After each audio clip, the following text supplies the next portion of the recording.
All right, all right. What is up, everybody? Welcome to the Q4 Milwaukee Esports Alliance Community Zoom. I am always incredibly thrilled to see all of your faces on the screen, many of which I get to know well, some I get to see for the first time. So great to see you all. Thank you for creating some time and coming by to hear about what's going on in our Wisconsin esports community. We've got some exciting guests lined up, which I have to admit has become far and away my favorite part of these community Zooms, because you get to hear all the cool stuff that I have been getting to hear and our organization has been getting to hear over the past little while. And we get to hear from Chad Tessmer today from Milwaukee Youth Arts on some of the things they're looking at with gaming. We've got an influencer lined up. We've got two incredible colleges. It's pretty exciting. So I always like to make sure we get to them and spend as much time as possible with our guests. So we're going to do that here in a second.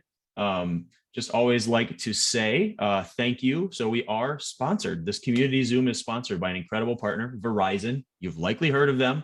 They do some cool things, but they are huge and have been a huge supporter of what we're doing here in the Wisconsin esports scene. And so I would just like to give a quick shout out to them and thanks to them because they help make things like this possible. So major shout out to Verizon and their support of the Alliance, as well as this community Zoom. For those who I haven't had a chance to connect with, I always think it's applicable to just mention, who the Alliance is and what we're working towards. So you'll see just sort of our main functions there up on the screen, and we keep it pretty simple, right? So the first job is something like this. We're always here as an organization to try to create and connect opportunities for you all, the esports community and abroad, to come together and intersect and learn and accelerate kind of what we're doing. So we do that through things like today. We do that through our Discord. We do that through our social media channels. We do that through the Wisconsin Esports Summit. Anything that we can do, we try to make sure that we provide to the community to bring you all together. So that's job number one. And then we are thankfully partnered with incredible folks like the Wisconsin Center District and the MMAC, the Milwaukee Bucks, MPS, folks. I know we've got a few Madison people on today, Wisconsin Games Alliance, right? We try to be collaborative with other organizations in the state to really showcase what we're doing here in Wisconsin, to make the case for investment and to make the case for continued infrastructure growth. So as an organization, those are our goals and what we're shooting there for those that may not be familiar. I always like to give just a quick update on sort of what's been happening for our organization over the past quarter, because we do these on a quarterly basis. Many of you probably have gotten your individual invitations because we do still send them out individually. For the Wisconsin Esports Summit coming up in March of 2023 at UWM Panther Arena. Really stoked for this. We're still going to keep it capped attendance because, again, the main job and function is to make sure you all can network and meet each other. Community Zooms are great. Seeing faces on a screen, lovely, but I think we'd all agree it is almost equally, if not more wonderful, to meet one another in person and get the chance to shake a hand, high five, play some games on a Jumbotron. So we're really stoked that that is live. I would encourage you guys, if you can, make it a priority to come. We certainly love to have you. And it's going to be a really fun time. We're excited to expand this year and provide a lot more gameplay in addition to the networking and kind of panels that will be there. We might have seen that we did put out the second annual State of Wisconsin Esports. So the intention with that tool is just to try to give people who may not be familiar with what's happening in the space, just a very high level introduction to all the different parts of our ecosystem, whether it's scholastic, middle school, our professional teams, the venues we have, the leagues that are going on, as well as the workforce development, you name it. So it's just a quick infographic. If you didn't see it, certainly it's on our website, the news section. Take a second to check it out. Or if you have someone you think would like to hear or learn about what's going on in esports, it's a simple tool to just share over their way. So we always like to make sure that people have resources to advocate on behalf of our state and our esports ecosystem. And then probably most, excitingly to us, this is our 2-year anniversary this week, which is pretty crazy. Candidly, would not have expected 2 years ago for it to be kind of what it's become. To be honest, we didn't really know what it was going to become. We wanted to just kind of ask the community and see what people needed and what resources, they felt would be valuable to helping increase the ecosystem and accelerate the work that needed to be done. It's been a wild ride. I threw just a couple statistics up there, but we've averaged about 50 to 60 new meetings a month with new organizations and new interested parties just in Wisconsin and several abroad. But it's been a really cool time. That's created a lot of, I would say, opportunities for growth, opportunities for collaboration, and we're really grateful for that. And then some of the other things on there, like we've worked on state legislation, we've launched a merchandise line, a couple different, leading articles, if you will, on what's going on in the Wisconsin esports ecosystem. So it's been a fun little journey, and we're excited for the future, but really it's just a huge thank you to you all, because you are literally what makes it happen. You're the people who are making and doing the work every day in this space. And so we're grateful just to be able to share that and be an advocate for the work that's going on. I will put a plug out. So tomorrow it will be our Game Time newsletter. Our monthly newsletter that we launched will be coming out. Take a look. There is a ton of stuff that has happened over the past month that's worthy of just taking a look at and getting acclimated to. So just wanted to put a plug in for that. Didn't want to throw all that in here, but a lot of cool stuff has been happening. We're excited to share that in the newsletter tomorrow. So, all right. My updates are done. We are going to get into the conversation piece of this, which again, always my favorite, and based on feedback you've all provided, is usually a pretty good time for you as well. So we have two guest speakers, I believe. We may have, I see Q on there. I'm not sure if Stephen was joining, but we've got from Gateway Technical College, the individuals who have helped, I would say, resuscitate or bring to life now an esports program down there. We're always just really excited when local universities kind of dive into this. We've got 26 now that have entered into this space. And I just, when hearing their story and kind of how that went, I thought it'd be awesome for them to just kind of share a little bit about the program, what's been going on, and sort of what their goals are, because they're pretty cool. So Q, welcome, my friend. Thank you for being here. If you wouldn't mind, just do a quick intro and let folks know what's going on. Right. Good morning. My name is Equanus Price. I'm from Gateway Technical College, and we have just recently had a ribbon cutting for our esports arena. I'm waiting on Steve to join. We have just opened up our arena. We've gotten it going. We have 38 students that have signed up for esports. I'm more of the IT side. Steve is more of the tournament. We call him the general manager. So he sets up all of our tournaments for us. He does all the talking regarding the connections that are developed through esports. Let's see, what else can I tell you? We'll talk a little bit about Q. So you had the arena, I think, that's sort of been waiting in the wings, right? If I'm not mistaken, there was an investment into this maybe a couple years prior, and then it sort of had been on hold. New leadership came and you were able to utilize that space. Maybe speak to the space a little bit if you could. And then I know you also, you've sort of taken a unique approach to the way that you're considering competition, right? And the way that you're considering sort of the purpose behind the team. Maybe just speak to the facility a little bit. I think that could be helpful. And then again, maybe some of that purpose, because I think you're being very leaderful in that way. All right. So as far as the arena goes, the arena was approved by our board 2019. COVID hit, so it shut everything down, completely stopped us. We were brought in, Steve and I were brought in to help get the program up and running again. We were brought in probably about 4 months ago now to try and get this going. We do have an arena with 18 seats. We've got a broadcasting room. Our board was more than generous when it came to making sure that we had everything that we need. They have also gone to the point of making this a college initiative. So we're hoping to be able to bring more students in, considering the fact that we now offer esports.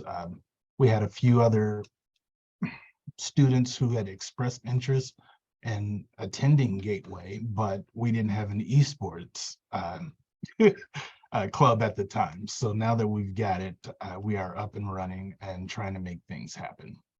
Very cool. And I know, you mentioned you've got a number of titles, which is pretty exciting, particularly as what you could consider to be a new team, right? Folks taking that on. I know you've got a nice support structure there, but I think it's been, the mindset you've mentioned. Sometimes teams come in straight away and they're saying things like, we're here to compete. Our job is to win. And that's a big part of, as you might consider in a traditional athletics example. But I know you guys are speaking a lot to like the culture side and the improvement for the students, and not that those things are absent in other places, but I know that's a really big priority for you. Maybe speak to just how you guys are thinking about athlete development and student development, because I know that's a big part of your mission with this launch. Now, Steve usually covers this part, but Steve is trying to get away from one of our titles is NBA 2K23. What he's trying to do is get away from the one-on-one competitions. His thing is 3-on-3, and he's pushing to see if we can get other colleges to play 3-on-3. Again, that's helps us with our team building. It helps build structure for the teams. So that is one thing that Steve is striving towards. I handle the Rocket League. Right now, I've got 3 players. So we are trying to find a way that we can involve more schools. Again, we don't want to do the one-on-one or 2v2 if we don't have to.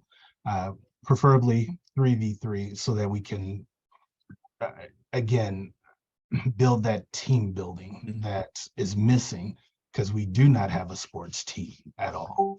Sure. So that is one of the things that we're striving towards.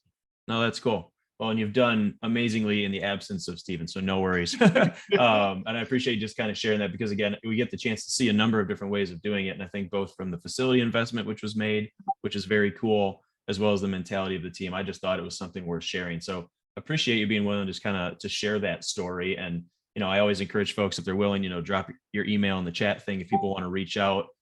Just quick hitters. So I would say you crushed it, Q. Well done. You told the story and we're very appreciative of you just kind of going through with that. It's awesome to see the progress you've made in a very short period of time. So thanks for being willing to share that. Thank you. Thank you. Cool.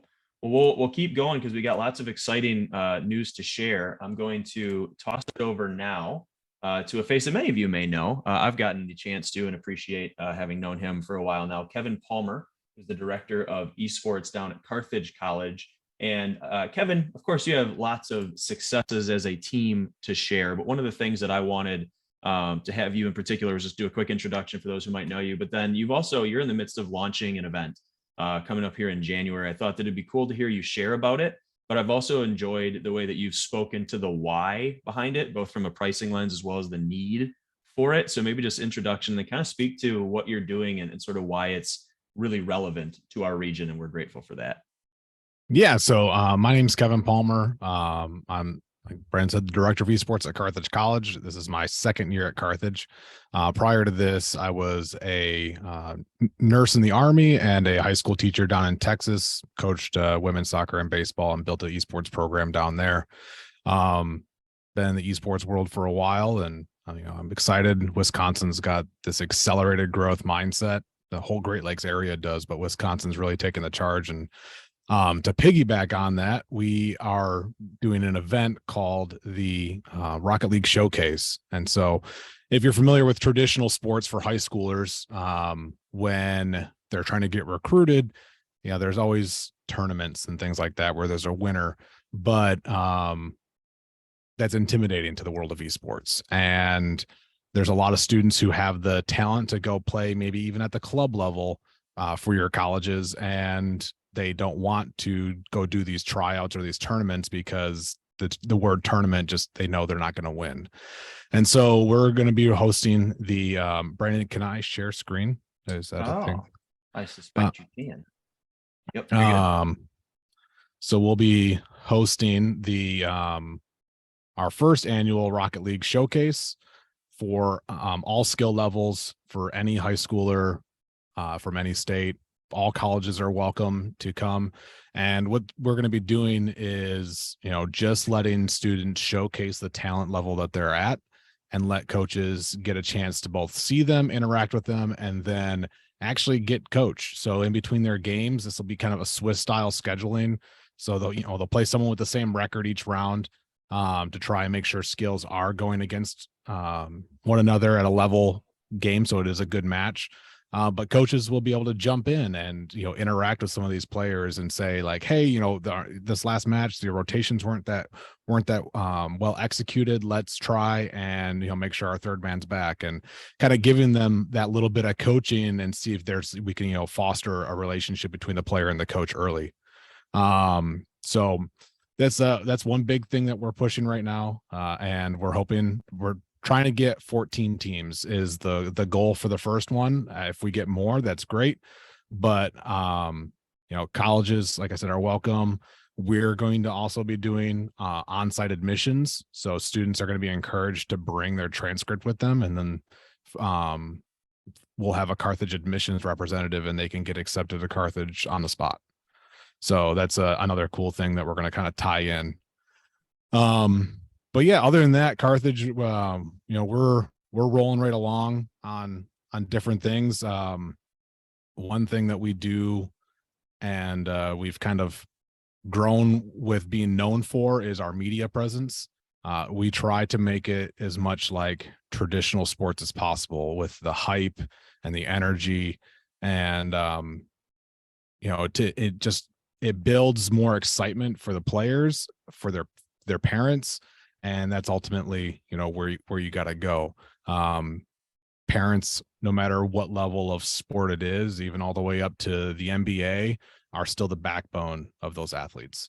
And so you get that buy-in and you get that excitement, and you're able to give them be able to be their couch at home as their bleachers.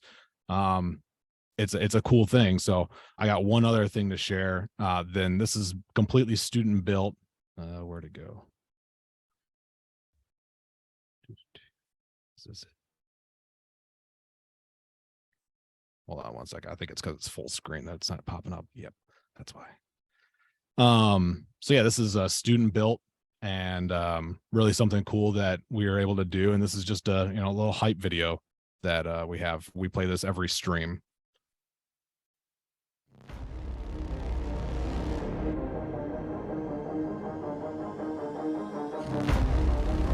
High Wheaton shoves that right over to the Lions half. Looks like this one's going in. Are you kidding me? Don't over behind. We're gonna see the barrage. The barrage. Oh my gosh, Nico is just dominating right now. What a play! That's disgusting. Oh my gosh, that was disgusting.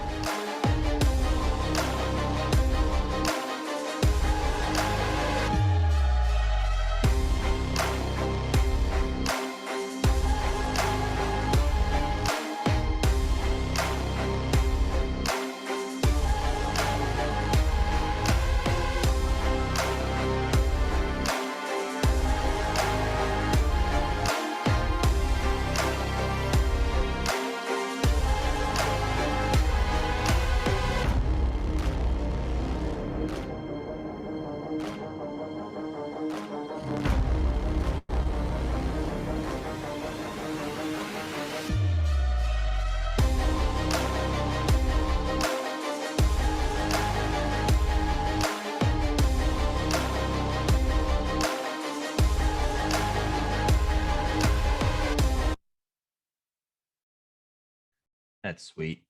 Yeah. So and that's, that ties into just where I encourage full circle programs. I recruit students to come here and be broadcasters and shoutcasters and video producers, content creators. And if I think we've all probably seen that graphic at one point or another, how everything ties to esports. Like almost every industry has a place in esports. And so that's kind of our niche and our model. And yeah, we're really excited, and things just keep on going. Well, and I appreciate you sharing the video. One of my favorite reminders is always when you actually see the gameplay footage, just how fun esports is. Like sometimes when you're in the business of it, it's like, you're on the behind the scenes and all of a sudden you're reminded by a 1.5-minute montage video. Like this stuff is so sick. Like it's so fun. People are so into it. The video, the graphics, like it's such a immersive experience. So I'm really appreciative that you reminded us of that by just showing something like that. And maybe just because we got a couple minutes, I think, going back to the showcase, not everybody, I think, gets the opportunity all the time to get an insight into university esports. I think it's a new, somewhat new phenomenon. And so it's a lot of education. But when you as a coach and as a director are looking to recruit, maybe speak to as I understand it, it is somewhat difficult, because there aren't traditional pathways per se that you may see in a football, a baseball, a basketball. And so a showcase like this starts to sort of move the needle towards a professionalism. Would you say, maybe just describe that a little bit for people who really probably have no overall understanding of the difficulties in the landscape of collegiate esports recruiting? Yeah. So when I kind of roll it back, when I coached women's soccer down in Texas, my girls would play on average because they played in club soccer on top of high school soccer. They played 150 games a year of soccer, which is detrimental to the body. We had ACL injuries and all kinds of things. And they did that because they were traveling the country trying to get recruited because of the pipeline system that's built around traditional sports. And esports does not have that. A lot of students are under the influence that if they want to get recruited, they have to be like, a top tier player, and they've got to build these incredible clip reels. But realistically, esports recruiting is the most simplistic compared to any other sport at all. And it's just intimidating because it's new. And so having things like this, like the showcase, where we're really trying to get, like, I don't want a whole bunch of like GC, grand champion and SSL Rocket League players coming, because they're probably already recruited for the most part. They're probably already have a home that they're going to go to after they graduate high school. This is really geared towards, the gold and the, platinum and diamond and champion level players that want to do this and just are intimidated. And so doing this and maybe kind of getting that ball rolling, and maybe even high schools will start to host their own kind of like showcase thing where even students that aren't even on their esports teams can just be like, hey, we're going to have like 6 colleges come here on a Saturday and just kind of hang out, and you get to know them, they'll get to know you, and you can talk about their school, you can ask them questions.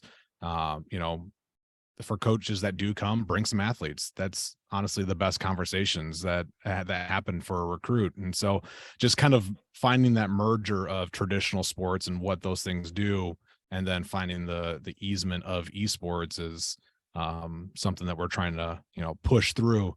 I think the more, camps, all these different things that are popping up is just all of a, soon it's going to be, I feel like there's going to be so many opportunities for them. But what's really great about esports is I can look at their data on one website for how they play the game. That's great. Depending on the program you're running, there's different tier programs. There's, the Northwoods in Michigan that are recruiting ex-pros to come play and go win national championships. We recruit the student and then the athlete. And so I want them to come here and be a part of our program, be a part of our family, contribute both as a person, be willing to grow as a person. And, and then of course winning in that point comes second nature. So Sure.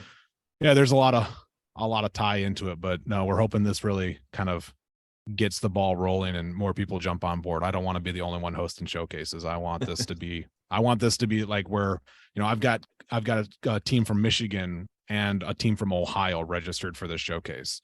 I don't want them to have to travel that far.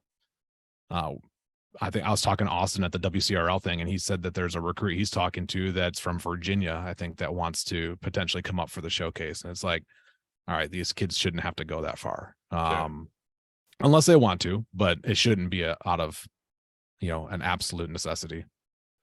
Well, I appreciate you just, again, going into some detail on that, because, I speak to a lot of parents. I know we've got some on here that just have an interest in the space, and there's always a lot of, or at least in the world, if you occupy it, a lot of dialogue around scholarships being increasingly offered. And there's talk of sort of the opportunity that esports can provide from a higher education perspective.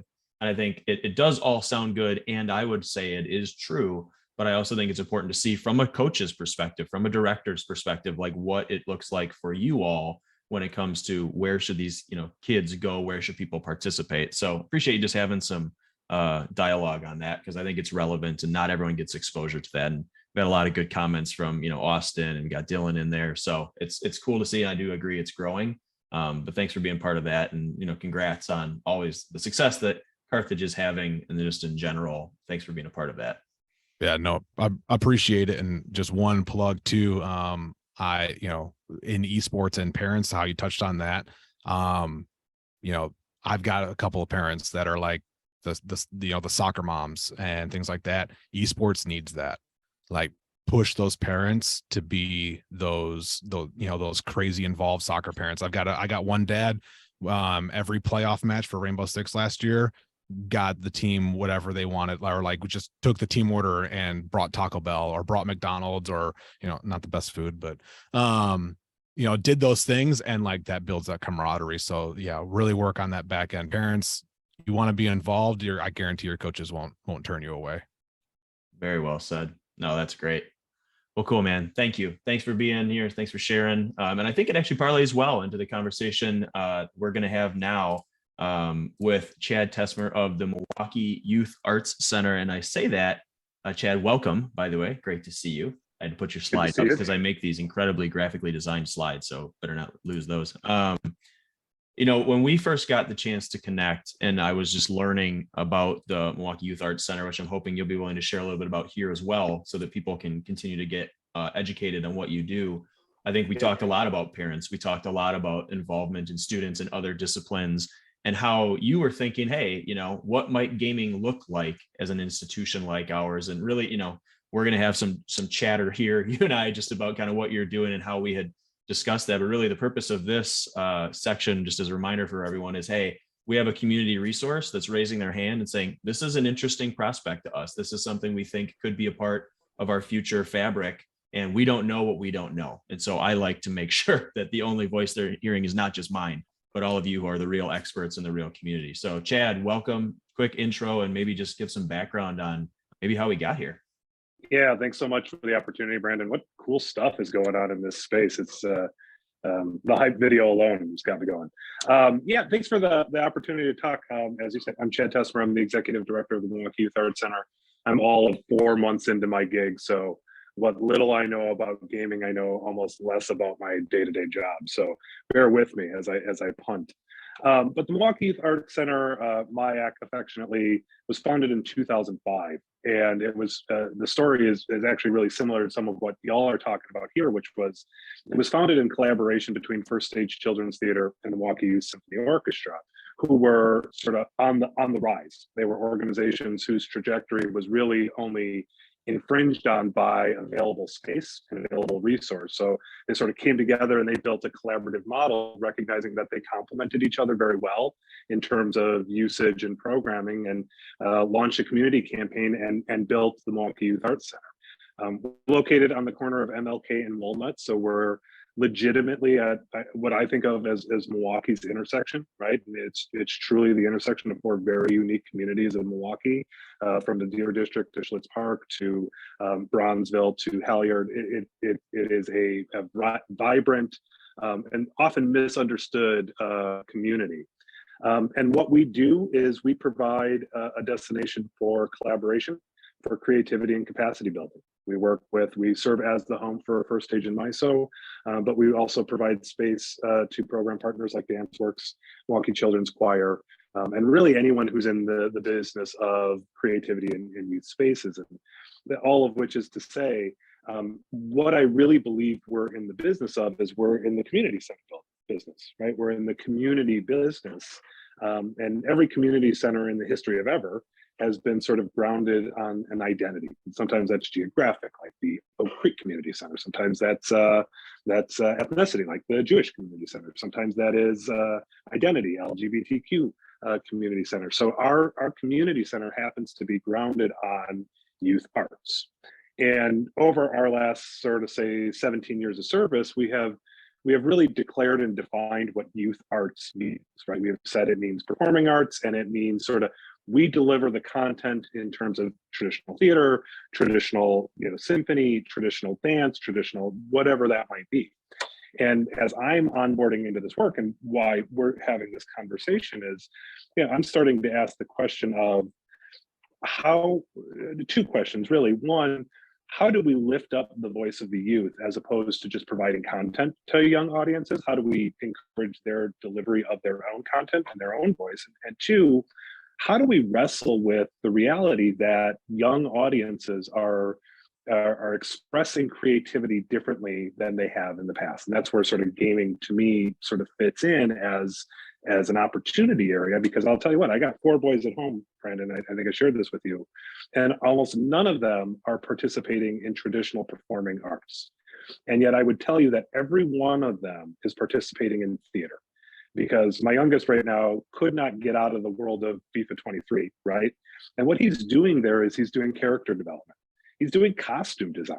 He's doing world building. He's doing all the things that we have traditionally looked at and said that's the world of theater, right? And if you think about where dance is mostly happening, it's happening on TikTok differently than it's happening in a recital hall, right? So as I come to this moment in time and sort of leading our constituents through it, the question is, what does creativity look like?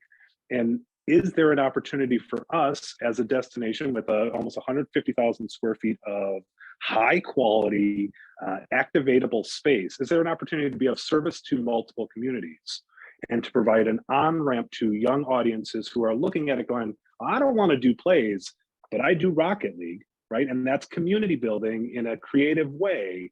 Where is that intersection, and how do we provide service to those communities? Brilliantly said. And I'd like to let people ruminate on that for a second, because I think you just described the questions very well. And I'm hoping that the wheels are spinning, because we have a very creative, very well-connected community that I hope can listen to that square footage, listen to that intent and say, oh boy, like I love the dots that are being connected. Here's how we can think of it to maybe help foster that a bit more. You mentioned MISO, First Stage, some of these other partners. Maybe describe sort of how they today work. So like, not that this model may be the same, let's say, if we were to insert esports or kind of bring it along as a part of the offerings, but those organizations, are they renters? Are they full-time programming? Is it after school? Like maybe just give a little bit of a flavor for when someone like that intersects with the center, how that looks. Yeah, it changes by the season. For the most part, in the academic school year, our programming is obviously after school. It's from 3 p.m. to 10 p.m. You can't get a parking spot, right? And it's in terms of rehearsals, it's in terms of sectionals, it's in terms of auditions. All that activity is happening here. What's really interesting about our facility, our south building here, is it's designed as a figure 8, right? So when folks come in, they sort of walk through the hall, and then they come into the Burke Commons. And the Burke Commons, everybody, no matter where you're coming from, no matter where you're going, you intersect with the Burke Commons. So if you're headed down, this hallway for this rehearsal, you've got this audition down here, you're headed downstairs into one of our newer spaces for, a sectional, everybody's intersecting. So we have some really intentional community opportunities there. Into the summer, that transitions, obviously, we become more of a destination for summer services during the day, right? So the opportunity for us in terms of space availability is very much in the evenings and in the afternoons. For us during the academic school year, we got nothing but space available in terms of the day, and a lot of space available in the weekends. So, their program models, our founding partners in MISO and First Stage, are very, very traditional. We provide this lesson, here's the schedule in which we provide it. You either try out or you're accepted or you're just in, and here's the schedule that we're going to do this over the course of this semester, right? I think our opportunity as MIAC is to be much more inclusive in terms of scheduling and in terms of how folks engage and encounter us, right? We have to be a little bit more comfortable with intermittent engagement as opposed to sort of subscribed engagement, right? It's okay if somebody comes by on a Saturday afternoon for an open house and that's all they do. That's a win, right? We've provided some sort of meaningful service. And again, I think for us, it's really about opening up our minds to, and our hearts to, different expressions of creativity. That's really the real opportunity for us. Is we may not have traditionally done this thing, right? But that digital arts, that culinary arts, that whatever arts you want to fit in there, visual or otherwise, that they're valid, and they may provide on-ramp to traditional arts as well. Yep. Well, and I think Kevin spoke to this, and sometimes it's referred to as like the spoke of the wheel in terms of career growth and development. And I think one of the things that was so interesting about our conversation initially was, you have other pieces of the arts and creativity puzzle, right? And so there needs to be, and it seems like a great opportunity to insert gaming, whether that's actual game play or game design or, costume, like graphic design, et cetera, to sort of insert that. And again, we've got VR developers on the call. I know we've got university presence. We've got a lot of people that operate in those spaces. So that's sort of the point, is to give you that exposure. And you mentioned the word inclusive. Like, as I understand it, I mean, I called you a powerhouse in the preview, but you have kids that come from all over Kingdom Come, correct? I mean, you've got That's right. local Milwaukee as well as suburban, like you've got a pretty wide range of participants, correct? Yeah, we serve over the course of the academic school year. We serve every zip code in southeastern Wisconsin. We serve 41 counties between Wisconsin and northern Illinois. It is a remarkably diverse and inclusive destination for all comers, right? I would suggest that our opportunity for growth is we are still very much a commuter destination as opposed to a community destination, right? Folks are still driving here, dropping off, picking up, and then leaving, right? And I think our opportunity, when you look at the density of the neighborhood that we're serving in, and again, sort of that intersection of Milwaukee, we could be providing more relevant programming and more relevant experiences for folks that don't require four wheels in a car to get to, right? So in terms of public transportation, walking, biking, whatever it might be, we can and should be more relevant within, a 6-block radius, any way that we are, for young people and their families. I think you make a really good point earlier, Kevin, about engaging the parent audience, the caregiver audience, right? In many ways, our caregivers are bringing their young people to us. I like to flip that dynamic a little bit more, right? And have the young people bring the caregivers here, right? Because the content is so relevant. The experience is what they want to participate in, and the community that they're building is representative of who they are and who they want to be.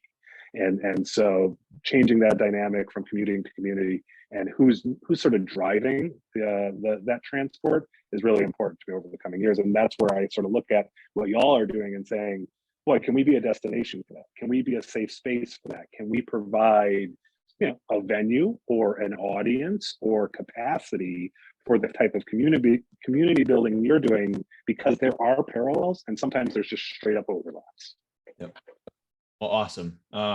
Thank you for sharing that. And like I say, I mean, if you're willing, drop your email in the chat just so that people can reach out. But, I think when a group like MIAC raises their hands and says we're open and interested in esports, in gaming, and integration of the community into ours, I think it's worth receiving that well. So thank you for, just sort of expressing the interest and being a part of what we're trying to do. It's appreciated. And yeah, folks, please reach out to Chad if something has inspired or an idea has come to mind where you thought, oh man, we've been looking for a space, or I've been wanting a place. And Jeff, thanks for sharing the Unity information. We've got a creative bunch, I know, on these calls. So yeah, please hit up Chad at any point, and let's as you guys have been so gracious to do in the past when we've had people come on for the question from the community section, provide the resources and expertise because it's needed, and we've got a lot of people interested in that. So awesome. Thanks for the opportunity, Brandon, and thanks for everything y'all are doing. It's really inspiring work.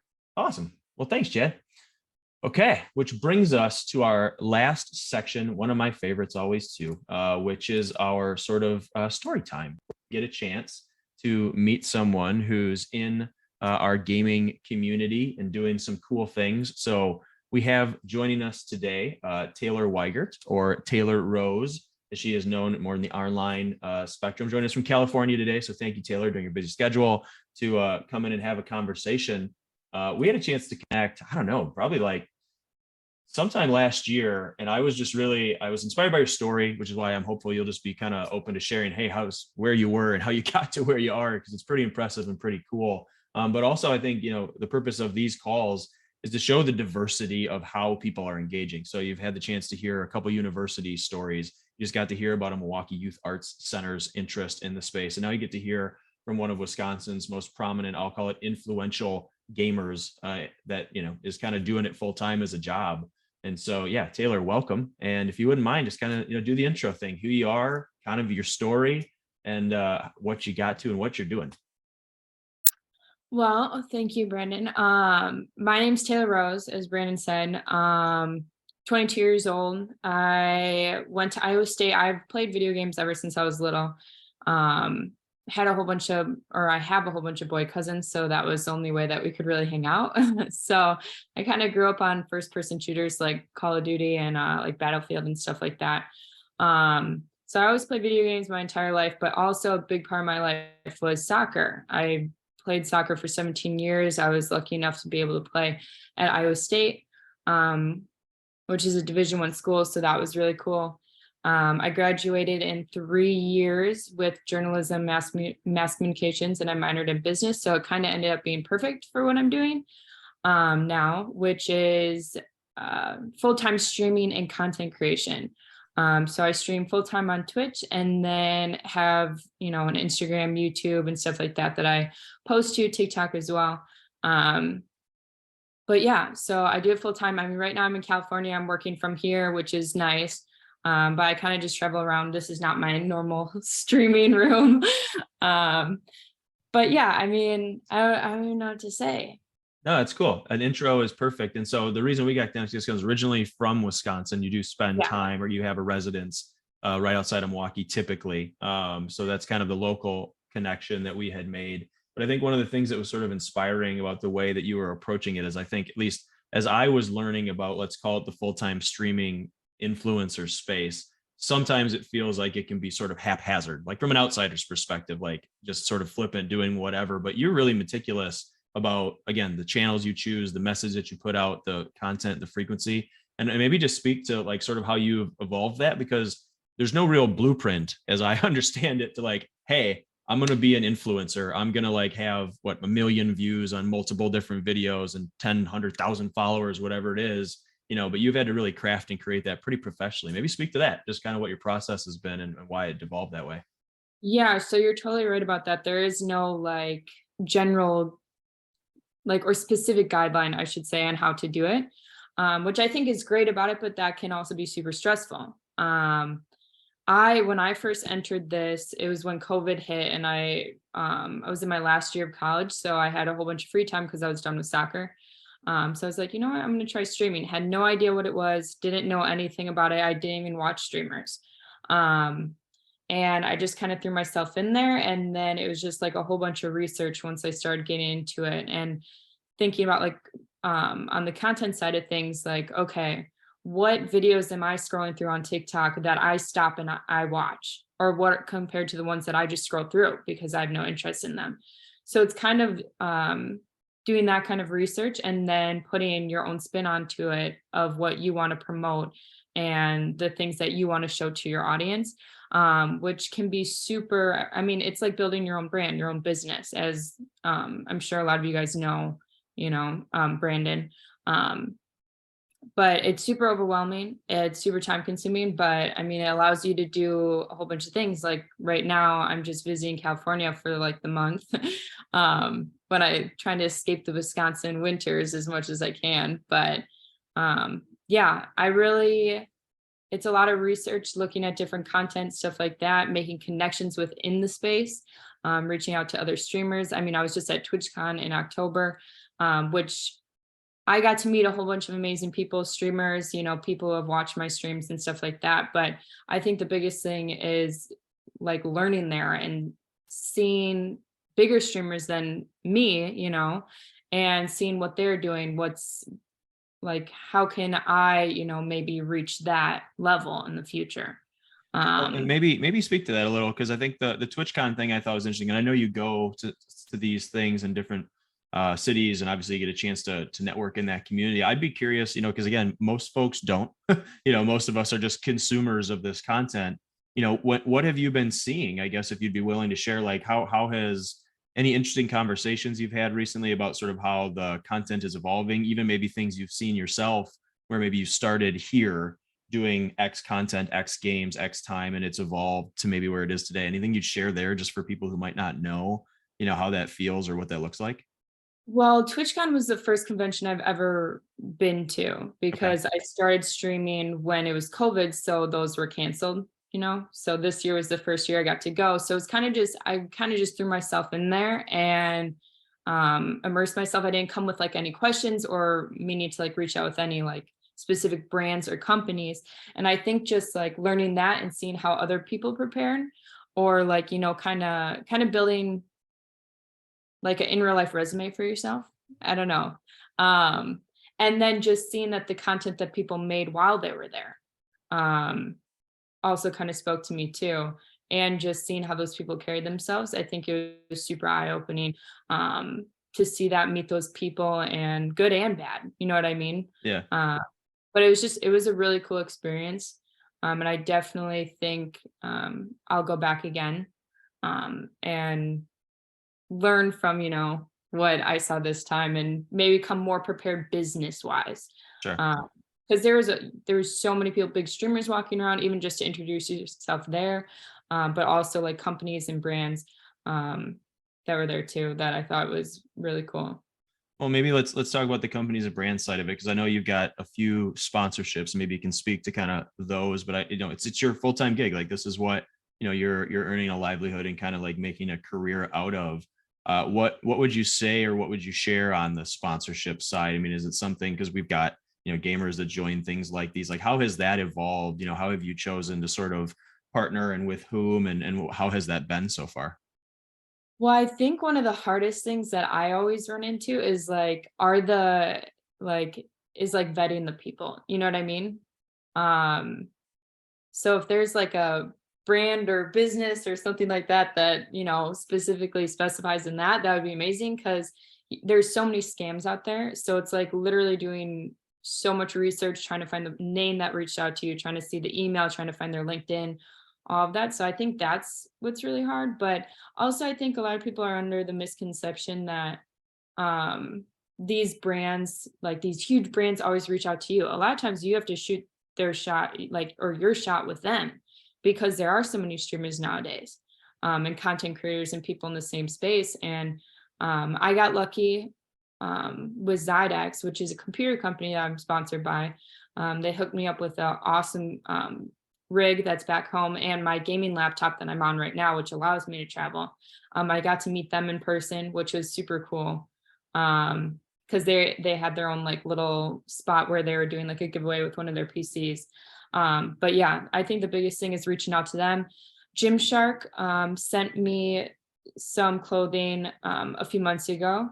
And it was crazy because that was the first person that I saw or met, where I was like, oh my gosh, like, of course, this is the first person that I've run into at TwitchCon. But it's like, those are very far and few in between, unless you're like a Nick Merckx, who has tens of thousands of viewers already, that has those big brands reaching out. But I think the biggest thing is reach out to them, and make sure, obviously, the emails that you do get is vetting them and making sure that they're legit, because there's so many scams and stuff out there. Yeah, no, that's really good.